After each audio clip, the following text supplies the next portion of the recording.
Hello friends, ये जो video है वो बीटीएससी जेईई से रिलेटेड है। जैसा कि आप लोग स्क्रीन पे देख रहे होंगे, इस वीडियो में हम बात करेंगे कि बीटीएससी का जेईई का जो काउंसलिंग लिस्ट जारी किया गया है उसके संबंध में, और उसमें 2093 लोगों को क्यों बुलाया गया है काउंसलिंग में उसके संबंध में।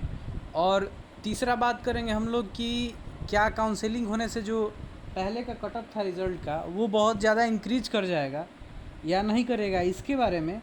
और अगला जो पॉइंट होगा वो जो अभी हम लोग धरना दे रहे हैं उसके संबंध में कि क्या वो धरना जारी रहेगा या फिर उसको पोस्टपोन किया जाएगा, इसके संबंध में। तो ये वीडियो जो रहेगा वो थोड़ा लंबा होगा। वीडियो को समझने के लिए, हर एक बात को समझने के लिए वीडियो को शुरू से अंत तक पूरा देखिएगा, वीडियो को स्किप मत कीजिएगा।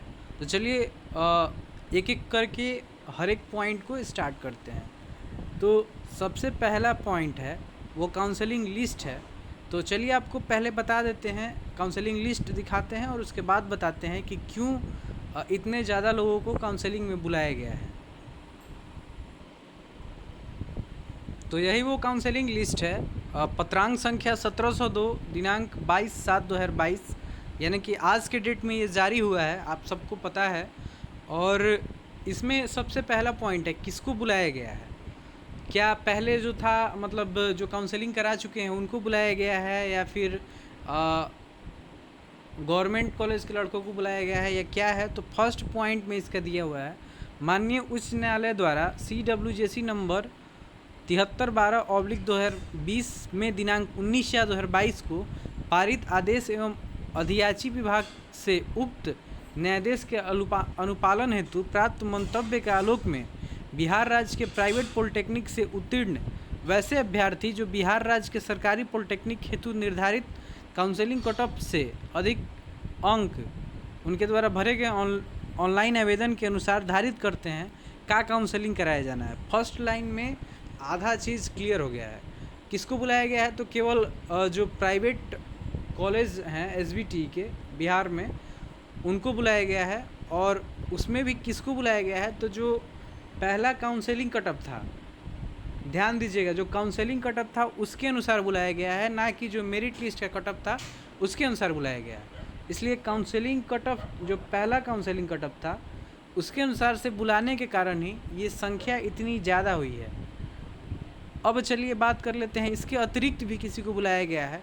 तो आप सबों का भी, बहुत लोगों का जब रिज़ल्ट जारी हुआ था तो बहुत लोगों का ये कन्फ्यूज़न था कि किसी मतलब कोटी में ऐसा हुआ था 60% में भी कि कट ऑफ लो चला गया था, यानी कि जो काउंसलिंग कट ऑफ था उससे मेरिट कट ऑफ लो चला गया था। तो उसके रिगार्डिंग जिसका भी काउंसलिंग कट ऑफ जो था, सॉरी, जो फाइनल मेरिट कट ऑफ था और वो लो चला गया था, तो उनसे जिसका ज़्यादा नंबर है, यानी कि जो फाइनल मेरिट कट ऑफ था वो काउंसलिंग कट ऑफ से लो गया था, जिस पे बहुत सारे लोगों को विवाद था। तो वो जो काउंसलिंग कट ऑफ नहीं, जो मेरिट का कट ऑफ था, जो सेकंड लाइन दिया हुआ है, जो यानी कि फाइनल मेरिट का कट ऑफ था, उस कट ऑफ से जिसका भी ज़्यादा नंबर था, क्योंकि वो काउंसलिंग के कट ऑफ से भी नीचे गया था, तो उससे जिसका ज़्यादा नंबर था उन लोगों को भी काउंसलिंग में बुलाया गया है। ये दूसरा पॉइंट है। तो बात कर लेते हैं कि इतने लोगों को बुलाया क्यों गया है। तो इतने लोगों को इसलिए बुलाया गया है कि बहुत लोग ये दावा कर सकते हैं कि मैं भी काउंसलिंग कट ऑफ में आ रहा हूँ और मेरा काउंसलिंग नहीं हुआ है। तो इसीलिए जो गवर्नमेंट कॉलेज का इससे पहले कट ऑफ था, काउंसलिंग कट ऑफ, उसके रिगार्डिंग सबको बुलाया गया है, इसीलिए ये संख्या इतनी ज़्यादा हुई है।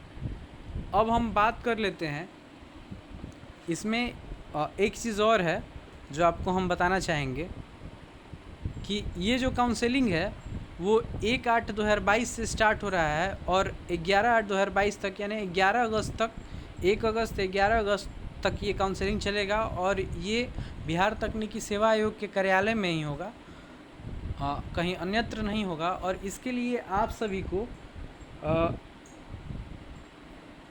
काउंसलिंग का जो कॉल लेटर है वो डाउनलोड करना पड़ेगा, और उसके लिए लिंक जो है अभी साइट पे अवेलेबल नहीं है, बट कुछ देर में साइट पे आ जाएगा। तो वो लिंक से आप लोग वो डाउनलोड कर लेंगे और उसके बिना प्रवेश नहीं मिलेगा, तो वो ले के ही जाना है। और इसके अलावा बहुत सारा है, इसमें आप लोग पढ़ लेंगे। टोटल 34 पेज में दिया हुआ है। इसमें नीचे के कुछ पेजों में उन अभ्यर्थियों का भी दिया हुआ है जिनको क्यों काउंसलिंग में नहीं बुलाया गया है। वो अयोग्य जो अभ्यर्थी हैं, जिनका या तो कॉलेज से जो डिग्री लिए हैं वो फर्जी है या जो भी है, तो उनका लिस्ट भी इसमें दे दिया गया है, तो वो भी आप लोग देख लेंगे। और जो इलेक्ट्रिकल और मैकेनिकल के हैं, तो उनको फॉर्म अप्लाई करते समय विभाग का सिलेक्शन नहीं करवाया गया था। तो उन लोगों के लिए अभी जो लिंक जारी होगा उसमें वो फैसिलिटी भी दिया रहेगा, तो आप लोग अपना चॉइस फिल कर लेंगे। तो वो लोग वहाँ से अपना चॉइस फिल कर लेंगे। इसमें आप लोग देख सकते हैं कि जो शैक्षणिक योग्यता है वो 17/2/2020 से पूर्व का मान्य किया जाएगा। यानी कि आप सीधा सीधा समझ सकते हैं कि 2019 के जितने भी कैंडिडेट हैं वो एलिजिबल हैं, और जो बिहार तकनीकी सेवा आयोग है वो उनके सपोर्ट में है। इसीलिए उसने इस लाइन को इसमें जोड़ा है कि 17/2/2020 के पूर्व का जितना भी सर्टिफिकेट है वो सारा मान्य किया जाएगा। और कार्यानुभव जो है, जो एक्सपीरियंस सर्टिफिकेट है, वो भी 17/2/2020 का पूर्व का ही होगा, और वो जो है उसका निर्गत होने का तिथि 14/3/2022 के पूर्व का हो सकता है। यानी कि निर्गत होने का तिथि 14/3/2022 के पूर्व का होगा, बट वो जो सर्टिफिकेट है वो 17/2/2020 तक का ही काउंट किया जाएगा। अब ये टोटल लिस्ट है 34 पेज का, आप लोग अपना अपना देख लेंगे। तो जो भी प्राइवेट कॉलेज के स्टूडेंट हैं जिनका कट ऑफ गवर्नमेंट कॉलेज के काउंसलिंग कट ऑफ से ज़्यादा है या उसके बराबर है, तो उन लोग को इस लिस्ट में बुलाया गया है। अब चलिए इस वीडियो का जो अगला पॉइंट है उस पर बात कर लेते हैं। तो आप लोग का दो चीज़ क्लियर हो गया। काउंसलिंग लिस्ट में जो जारी किया गया है उसमें क्या क्या बात है, किसको बुलाया गया है, और 2093 लोगों को क्यों बुलाया गया है। अब तीसरा चीज़ है कि क्या कट ऑफ बहुत बढ़ेगा। तो जी नहीं, जो कट ऑफ है वो बहुत ज़्यादा इंक्रीज़ नहीं करेगा, क्योंकि आप लोग ये लिस्ट देखकर डर रहे होंगे कि बहुत बड़ा लिस्ट है और इतने लोगों को बुला दिया गया है, अब तो बहुत सारे लोग बाहर होंगे। तो ऐसा नहीं होने वाला है, क्योंकि ये जो बुलाया गया है वो काउंसलिंग कट ऑफ से बुलाया गया है। जो इसका जो मेरिट कट ऑफ होगा वो इतना कम नहीं जाएगा, और मतलब मेरिट कट ऑफ के अनुसार से नहीं बुलाया गया है कि जो फाइनल मेरिट का कट ऑफ था अगर उसके हिसाब से बुलाया जाता तो बहुत कम लोगों को ही बुलाया जाता। तो आप मोस्टली मान के चलिए कि जो 40% का रिजर्वेशन है उसमें अगर हम बात करें सिविल, इलेक्ट्रिकल, मैकेनिकल तीनों को मिलाकर, तो लगभग तीनों को मिलाकर 500 से ज़्यादा नए कैंडिडेट ऐड नहीं होंगे। और बहुत सारे कैंडिडेट जो फर्जी थे वो बाहर भी किए गए हैं। और अब सबसे जो लास्ट पॉइंट है और सबसे जो इम्पोर्टेंट पॉइंट है उस पर बात करेंगे। क्या धरना जारी रहेगा?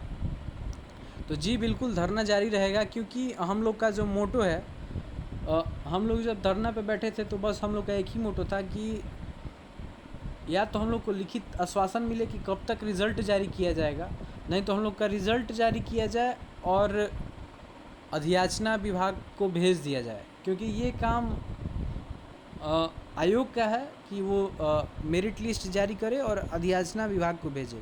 तो इतना काम जब तक आयोग नहीं करता है तब तक धरना जारी रहेगा। या अगर आयोग लिखित में दे देता है कि हम इस डेट तक अपना कार्य करते हुए अधियाचना विभाग को भेज देंगे, तब हमारा धरना ख़त्म होगा। इसलिए अभी जो हम लोग का धरना है जिस तरह से जारी था उससे दुगने जोश से जारी रखना है, क्योंकि उसी का ये परिणाम है, उसी की ये सफलता है कि ये लिस्ट जारी हुआ है। तो इस वीडियो में इतना ही था। धन्यवाद।